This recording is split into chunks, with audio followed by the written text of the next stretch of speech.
Hi, I'm James Schillinglaw, and I'm here at the annual Ascend Conference, which is Apple Leisure Group Vacations annual conference, first live in a couple of years now. I'm here with Ray Snitsky, who's the group president for Apple Leisure Group Vacations. We're going to talk to him about the company, the recent acquisition by Hyatt, this conference, and all the great things that are happening with Apple Leisure Group Vacations. And this is Insider Travel Report.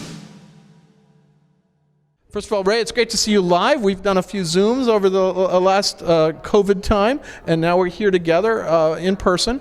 I guess the big question that a lot of people had walking in here, and you've tried to address it here, even though the deal isn't finalized, closed, it's closing in the fourth quarter, is what is going to be the impact of the acquisition by Hyatt of Apple Leisure Group?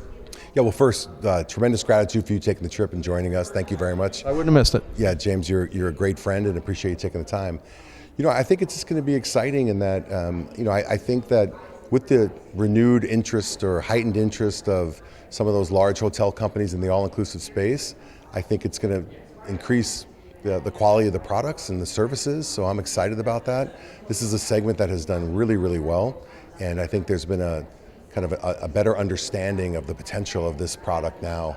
And some of it is, necessity is the mother of invention, right? Some other segments have had a slower recovery, during that time period. But, I'm excited about learning once the deal is closed. It's not closed yet, but I'm excited about learning how we can work together and use our best unique abilities for both organizations to grow. And you've already talked with Mark Coplandian, who's the CEO of Hyatt, and a few times, and you're going to remain a separate unit within Hyatt, right? Yes, we are, and I've been in a number of meetings. I've had some one-on-one meetings with Mark as well, and I've just been really impressed with his thoughtfulness and purposefulness and how he organized this opportunity, and he's been supportive every step of the way. He's even shared that he believes this acquisition will bring Hyatt closer to travel advisors, which I think is fantastic. And so we're all trying to use all of our talents to really create a great combination, and so really looking forward to what's going to come. And I think you mentioned that this is, you've been for about 8-9 years, you've been owned by some investment firms. You're owned by Bain Capital and then KKR, or the reverse, I should say. No, recently it was KKR, I should remember that. It's hard to keep track. KSL. KKR and KSL. Started with Bain Capital, and then they sold to KKR and KSL. And then Hyatt is now. Hyatt. So you have a new home, and probably a permanent home. We do. We have a new home, and obviously the private equity markets are built in a way where there's generally an end game that happens, and so generally private equity doesn't stay in a company for 20 years or so, and so we knew that was going to transition at some time. So I think what's exciting is we have our final home. Yeah, and it's a good one. It's a travel entity, right? It's a travel entity, and it's a company with a lot of really talented people and some great brands. And most importantly, one of the things I love about the company is their strive to have people be the best version of themselves. And doing that for customers and their team members and so forth. So really exciting about what's to come. And all my interaction with the team has been fantastic and energizing. They've welcomed our discussions and so forth from just a very high-level coordination plan. Obviously, we're not doing anything, any kind of work until the close happens. But it's been really great. But you already have plans. You're already thinking about what you're going to do right after. Yeah, we're just thinking about what do we do when it closes, and what's our prioritization day one, and those kinds of things. Now, let's get into the question about the pandemic. How have you recovered as a company from the pandemic? We're not out of it yet, but we're getting close, we hope, and certainly the sales figures, and we'll talk about those, show that things are getting better. But what have you done during the pandemic to make Apple Leisure Group Vacations a better company? Yeah, I think most people will look at 2020 and think about some bad things, and I'll look at 2020 of some of the most inspirational engagement I've had with people in my entire career. Whether that be our own team, who really stepped up and really performed in an outstanding manner. The advisors, the suppliers. It was really a holistic, what do we all need to do together? It was a lot less about competition. It was more about what do we do to get us through this? What are our best practices going to be? And for me, it was very clear, there's no playbook for going through something like this. And so, we started with a formula that really helped us guide ourselves through, and that was, we started with clarity. Every team member knew exactly what was expected of them in their role, exactly what their priorities were. We actually went through a very extended exercise where people had to write down what they're not going to do. right? There were things we had to put to the side. And clarity, when someone really knows exactly what's expected of them and how they're going to be measured, it creates energy. And so we had an energetic team. There was really no time for wallowing and saying how tough the world is. That energy inspired action. And so we were very, very engaged in the marketplace. We did 135 different marketing campaigns, during the pandemic. We did a virtual Ascend last year when there was nothing else happening in the marketplace. We needed to bring people content and confidence. And we were leaders in bringing travel advisors to destinations. We brought thousands of travel advisors to destinations in our incentive trips, during the spring. And then right now we're sitting here, which is kind of the pinnacle of the recovery. Absolutely. We have everyone face to face, and this is a people business. This is a relationship business, and so getting people face to face. Many of these advisors, this might have been their first trip. And so I have talked to a few, and it was somewhat surprising because they've been able to travel and do fam trips and things in the past. Basically, you offered that. Right, exactly. And so getting people together and coming up with the ability to provide them content. 75% of our workshops had nothing to do with selling Apple Leisure Group. It was about helping them be better, helping them get tools that they maybe didn't have exposure to on their own. And I'm really behind at this stage of my career helping others be the best version of themselves and using the leverage and resources that we have to enable that.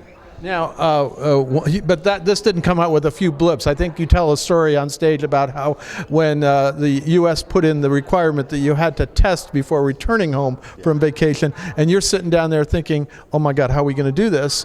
And but you did, you addressed it, right? You know what, and once again, a great example, when that was first shared, I think it was January 12th, they said effective January 26th, so it wasn't a real big window. We were going to have to require a negative test. And all I had heard is that 35-40% of the people were asymptomatic and so forth. So for the first time, I felt there were some things that were out of our control, and I expected there would be horrible news stories about people being positive. But we didn't have a choice of sitting and feeling sorry for ourselves. So we rallied with the hotel community and said, look, we've got to find a solution to this. Within days, we came up with a program that was a healthcare professional in the resort. Let's face it, having a bunch of U.S. citizens jump in a cab or get on a bus to go to a healthcare facility somewhere in town was never going to work, right? And so they had to have professionalism and confidence there, and they did that with the healthcare programs. The hoteliers provided a complimentary stay in the unlikely event that you became positive. I shared the funny story with you. Our first 3 positive cases were some young guys enjoying life, and they said, are you really going to pay for my room for the next 14 days? I hope I'm positive 14 days from now.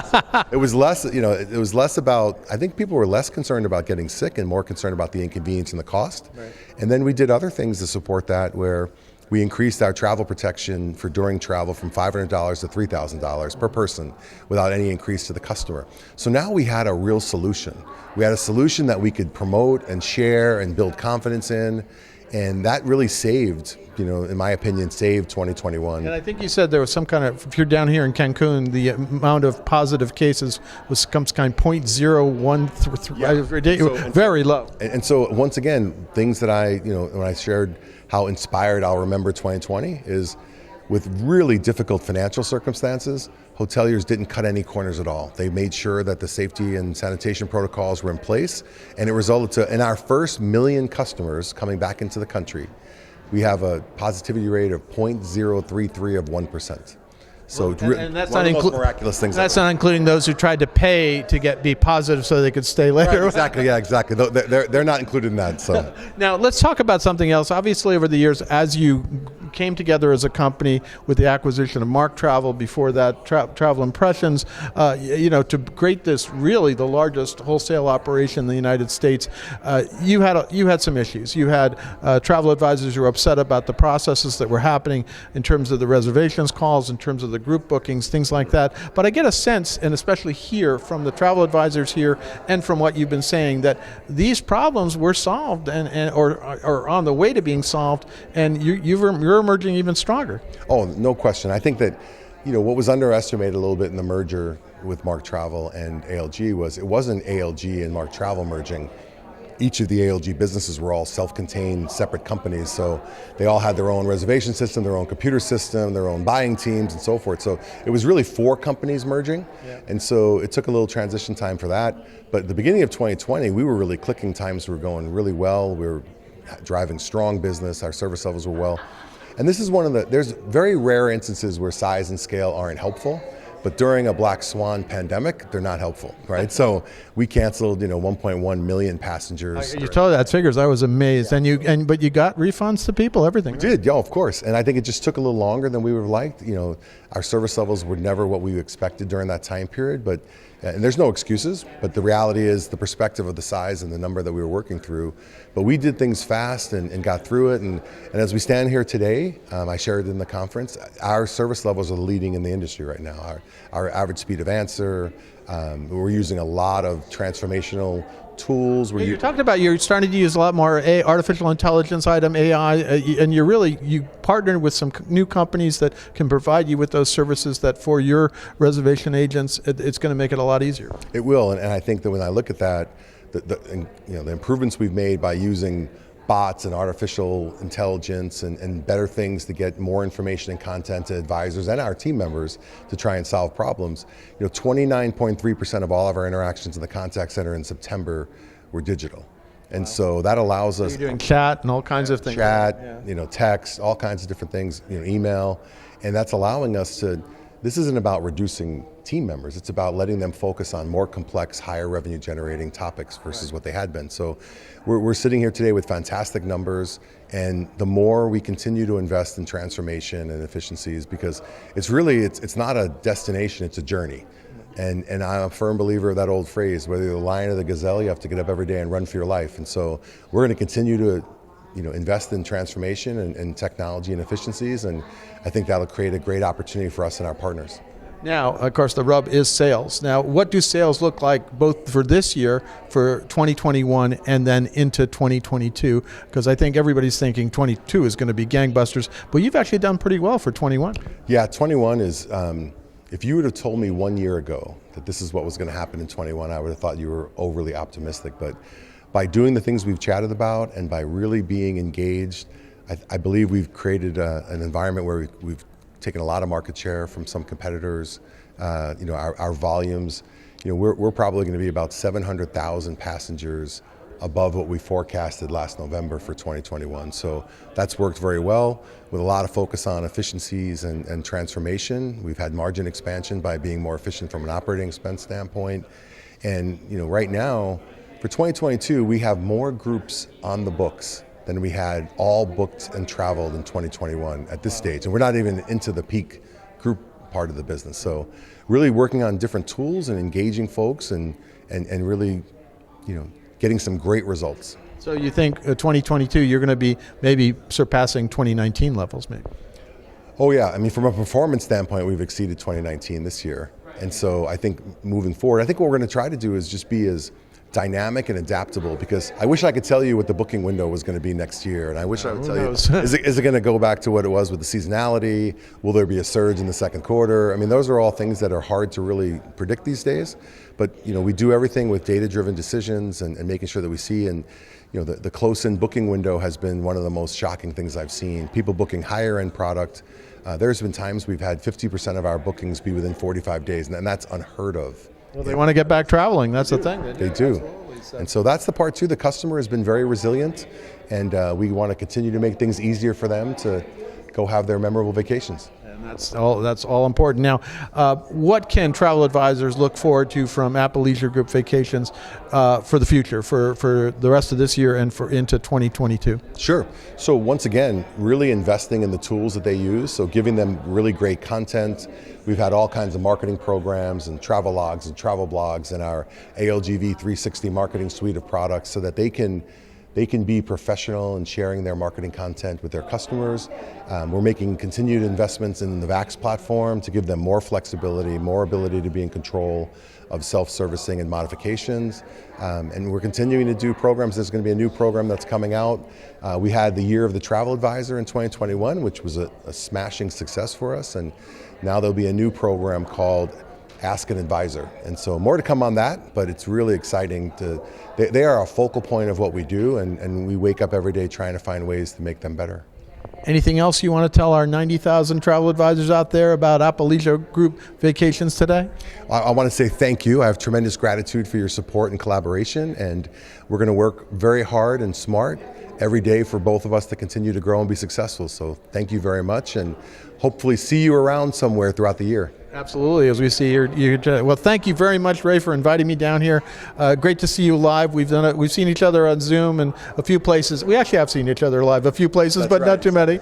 But it's great to be down here in Cancun. I'm looking forward to next year. Looking forward to a great year. And congratulations, both on getting through this pandemic, emerging stronger, and of course, congratulations on the Hyatt deal. Thank you very much, James. You've always been a good friend, and we have tremendous gratitude for you. So thank you. I'm James Shillinglaw, and this is Insider Travel Report.